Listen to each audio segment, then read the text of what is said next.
تکلیف دہ ہے، انسان کو خواہشات چھوڑنی پڑتی ہیں، اسے مرضیات کو ترک کرنا پڑتا ہے، کیونکہ اللہ جل جلالہ نے حجبت الجنہ المکارہ، جنت کو تکلیف دہ چیزوں کے ساتھ ڈھانک دیا کہ جنت میں جانا چاہتا ہے تو کچھ نہ کچھ تکلیف کا راستہ اسے عبور کرنا ہے۔ وحجبت النار والشہوات، آگ کو خواہشات کے ساتھ ڈھانپ دیا، خواہشات انسان کو جہنم کی طرف لے کر جائیں گی، تکلیف دینے والی چیزیں اسے جنت کی طرف لے کر جائیں گی۔ سخت گرمی میں، دن کے وقت میں، بڑے اجتماع میں جمعے کے لیے حاضر ہونا، اور اسی طرح سخت سردی میں رات کے آخری پہر میں اللہ کی بارگاہ میں اٹھ کر گرم بستر کو چھوڑ کر باوضو ہو کر نماز کے لیے مسجد میں آنا، اب یہ تھوڑا مشکل کام ہے۔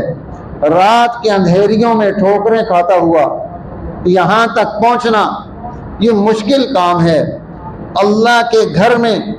وہ طواف کر رہا ہے، وہ دیوانہ وار بھاگ رہا ہے، یہ بھاگنا اس کے لیے مشکل ہے، تکلیف میں وہاں پر کھڑا ہے، دھوپ میں کھڑا ہے، مسجد حرام میں، بیت اللہ الحرام میں دھوپ کے اوقات میں طواف چل رہا ہے، نماز ہو رہی ہے، سارے لوگ جمعے میں دھوپ میں بیٹھے ہوئے ہیں، ہم یہاں سائے پر ہیں، وہاں سایہ نہیں، باہر ساری دھوپ ہے، مطاف بھرا ہوا ہے، تکلیف دہ ہے، سخت گرمی ہے، شدت ہے جون جولائی کی، اور وہ شدت میں پسینے میں شرابور ہے، لیکن مجال ہے کہ اللہ کے گھر کو چھوڑ کر وہاں سے بھاگ جائے۔ وہ آگے کی طرف جگہ تلاش کرتا ہے، تھوڑا اور آگے چلا جاؤں، تھوڑا اور آگے چلا جاؤں، اللہ کے اور قریب ہو جاؤں، اس کی محبت و قرب میں اور آگے بڑھ جاؤں۔ وہ یہ نہیں دیکھتا کہ یہاں گرمی آئے گی، یہاں پنکھا نہیں چل رہا ہے، یہااں ہوا نہیں ہے، یہاں سایہ نہیں ہے،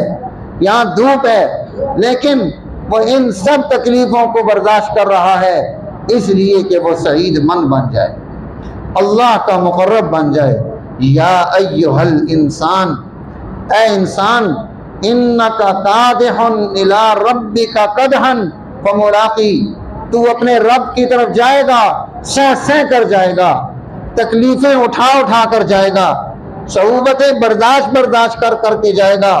اور پھر فملاقی، پھر تیری وہاں